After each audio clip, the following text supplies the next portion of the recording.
TPDC baada ya kushinda zabuni katika mfumo wa uagizaji wa mafuta ya pamoja unaosimamiwa na PBPA, lakini kandarasi ya uagizaji ilikabidhiwa kwa kampuni binafsi ya Vito ya Uswizi katika mazingira ya kutatanisha na kuwepo harufu kubwa ya rushwa. Kwamba serikali tuambiwa kwamba inataka imweke TPDC aweze kuagiza mafuta yeye ili aweze kutuletea mafuta kwa bei nafuu.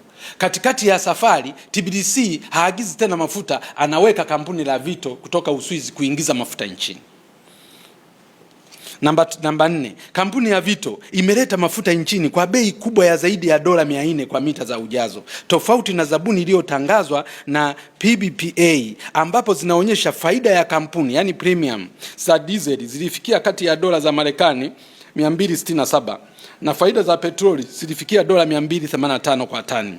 Hii ina maana kwamba kampuni ya Vito ilitoza faida ya ziada ya dola za Marekani 125 kwa tani ikilinganishwa na kiwango kilichoruhusiwa na BPA na PBPA wakati TPDC ilipopewa zabuni hiyo.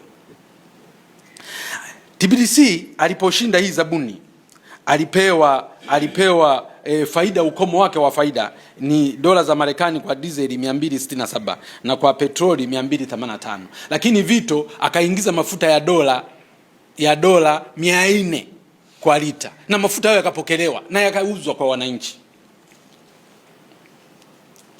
Kampuni ya Vito imeleta mafuta nchini kwa bei kubwa ya zaidi ya shilingi 400 kama ambavyo nilivyoeleza. Lakini namba 3 nasema wakati serikali inatetea hoja ya kuifanya TPDC kuwa mwagizaji pekee wa mafuta ili kupunguza makali ya bei ya mafuta nchini, viwango vya mafuta vilivyowekwa na PBPA kwa mwezi Mei na Juni baada ya kuondoa mfumo wa ushindani ni vikubwa zaidi kutoka dola za Marekani 98.5 hadi 267 sawa na ongezeko la 171.1 kwa dizeli, na kutoka dola za Marekani 157 hadi dola za Marekani 285 sawa na ongezeko la 81.5 kwa petroli. Hii ina maana gani?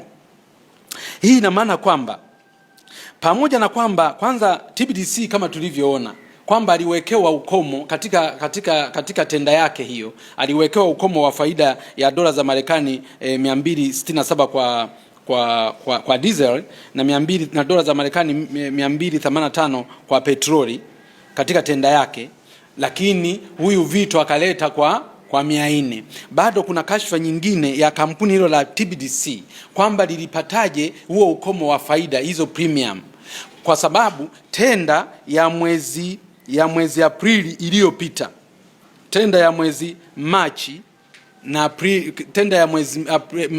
Aprili zilizopita zilionyesha kabisa kwamba premium iliyokuwa inalipwa katika diesel ilikuwa ni dola za Marekani 98.5. Wao wamekuja kuipata wapi? Dola 267. Kwenye petroli ilikuwa ni 157. Wamekuja kuipata wapi? 285. Na watu wataenda kusoma vielelezo tumeviweka ambavyo vinavyoonyesha trend yote katika mwezi wa Mei